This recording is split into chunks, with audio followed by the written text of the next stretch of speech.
Salam, kasih karunia, rahmat dan damai sejahtera datangnya dari Allah. Tapi tertuju kita menghadap Tuhan, mengharap ampunan serta ridhonya. Pada kali ini saya akan memberikan kesaksian. Nama saya Hirman Pasa, berasal dari Kota Kembang, Bandung. Pada saat itu saya menganut agama Islam karena turunan dari orang tua dan nenek moyang saya. Dan pada saat itu juga saya menjadi seorang pendidik di salah satu pondok pesantren di Kota Kembang, Bandung. Jadi pada saat itu saya sakit jantung, bahkan saya harus dirawat di rumah sakit Bromeos, Bandung. Dokter memutuskan saya harus dioperasi karena pada saat itu jantung saya bocor dan jantung saya itu udah biru sebelah. Nah, pada saat itu masih menganut agama Islam. Nah, di samping saya itu ada satu pasien jantung juga. Cuman itu orang Kristen. Yang nunggunya itu ibu-ibu setiap pagi, setiap siang, sore, bahkan setiap malam suka menyanyi dan memberikan doa kepada pasien itu. Seperti mana pujiannya? Seperti ini. Bagaikan bejana siap dibentuk, demikian hidupku di tanganmu. Dengan urapan kuasa rohmu, ku dibaharui selalu. Begitu saya mendengarkan nyanyian itu, alunan suara si ibu itu, jadi saya itu agak tenang. Tapi saya yakin bahwa kata-kata si ibu itu akan menyembuhkan penyakit saya. Saya belum percaya waktu itu karena saya agama Islam, bukan agama Kristen. Tapi saya baru yakin.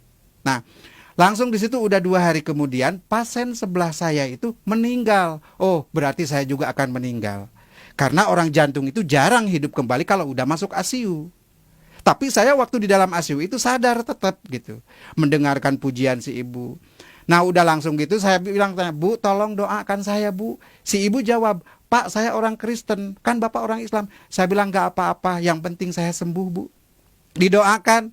Langsung si ibu itu naruh tangan di dalam dada saya sambil berdoa, "Di dalam nama Tuhan Yesus Kristus kamu akan sembuh." Di situ penyakit saya itu bukan hilang, tapi rasanya agak sedikit mengurang. Langsung di situ saya diputuskan sama dokter itu harus dioperasi. Pada saat itu 2 hari kemudian langsung pasien sebelah saya itu meninggal. Wah, saya juga bakal meninggal gitu pikiran saya, karena di sebelah saya itu dia meninggal. Nah, udah 2 hari kemudian saya pas jatuh mau dioperasi, si ibu itu datang kembali. Kata si ibu itu kepada saya, "Pak, jangan takut, harus tenang, Tuhan pasti tolong."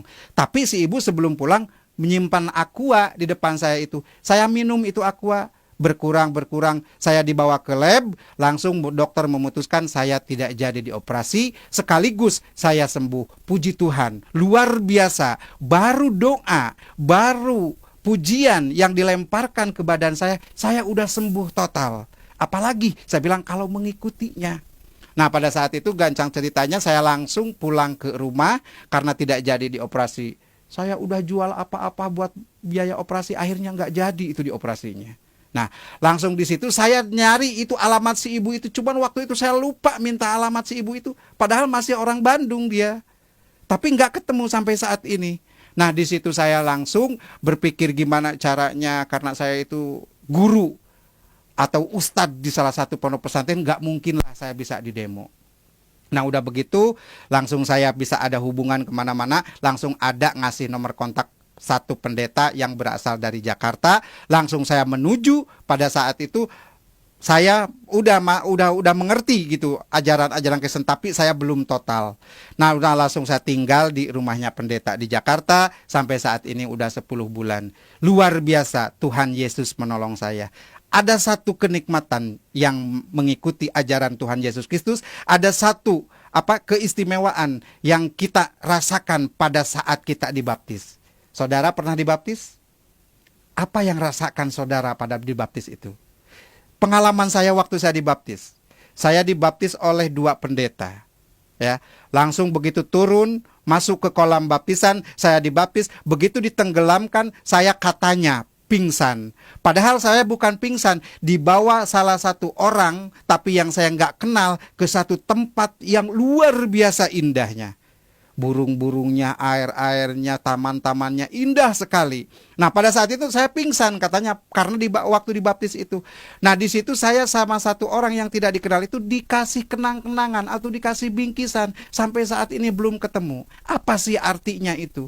Nah, udah begitu langsung saya, namanya pendeta yang satu udah agak tua, yang satu juga walaupun muda dia gemuk, saya badan gede, langsung ditarik dari kolam baptisan ke atas karena saya pingsan, ya kayak ngangkat karung gitu, gitu kan. Jadi badan saya itu biru semua. Nah, puji Tuhan, begitu saya sadar, begitu saya siuman dari pingsan, saya mencari barang yang dikasih orang yang tidak dikenal itu, tidak ketemu. Saya tanya kepada semua orang di situ, pada bengong semua.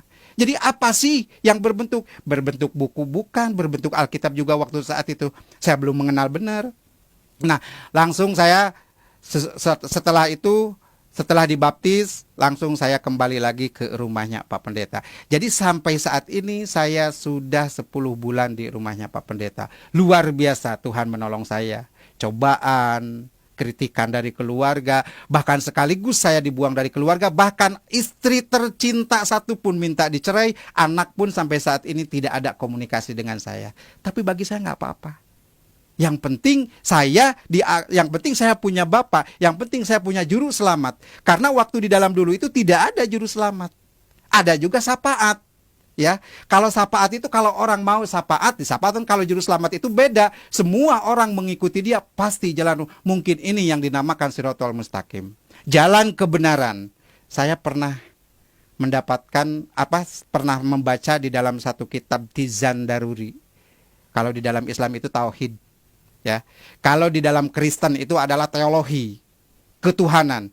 Di situ di dalam Tijan dikatakan la ilaha illallah iku maujud, la ilaha illallah iku ma'bud. Kalau orang di masjid kan suka baca itu. La ilaha illallah, tiada Tuhan selain Allah, iku maujud, yang berbentuk. La ilaha illallah iku ma'bud, tiada Tuhan selain Allah kecuali untuk diibadahan. Jadi kita ibadah itu kepada Tuhan yang berbentuk, wujudnya. Harusnya. Jadi namanya wujud berbentuk itu bisa dilihat, bisa diraba, itu berbentuk, itu wujud. Sedangkan dulu saya itu ibadah kepada Allah. Mana Allahnya itu nggak ada. Karena di dalam Al-Quran dikatakan Allah itu tidak punya tempat. Bukan di aras, bukan di surga, bukan di neraka. Tuhan itu laisa kamitslihi syai'un di dalam Al-Quran. Tidak ada satu tempat pun untuk Allah. Sedangkan Tuhan itu di dalam kata lapad tauhid itu berbentuk mauzud. Nah, di situ, jelas. Jadi sedikit-sedikit sampai saat ini saya menggali bahwa inilah jalan kebenaran. Luar biasa, Ibu, Bapak, Saudara. Isa Al-Masih, juru selamat kita, itu adalah untuk menyelamatkan kita. Saya sudah 11 bulan berjalan mengikuti Tuhan Yesus Kristus atau Isa Al-Masih. Saya minta dukungan dan doanya. Semoga saya diberikan kekuatan dan kesabaran. Dan saya minta doanya juga dari semua pihak untuk Pak Pendeta yang mengurus saya dan keluarganya. Semoga beliau ini diberkati. Jadi saya menghimbau, pesan dari saya, yang sudah mengikuti Isa Al-Masih dari kecil, jangan sampai jadi mualaf. Rugi banget. Kita tadinya dari naik taksi, naik ke beca. Memang semua juga kendaraan, tapi rugi banget gitu. Jadi tetap kita sampai mati pun, sampai kemanapun, sampai tua pun, diberikan cobaan apapun, kita harus kuat mengikuti Isa Al-Masih. Karena Isa Al-Masih adalah is the best bagi kita, juru selamat bagi kita semua. Saudara yang terkasih, mungkin inilah yang saya perlu sampaikan.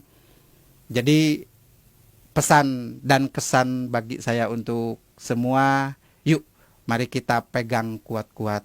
Jangan sampai kita jadi mu'alaf. Tuhan memberkati.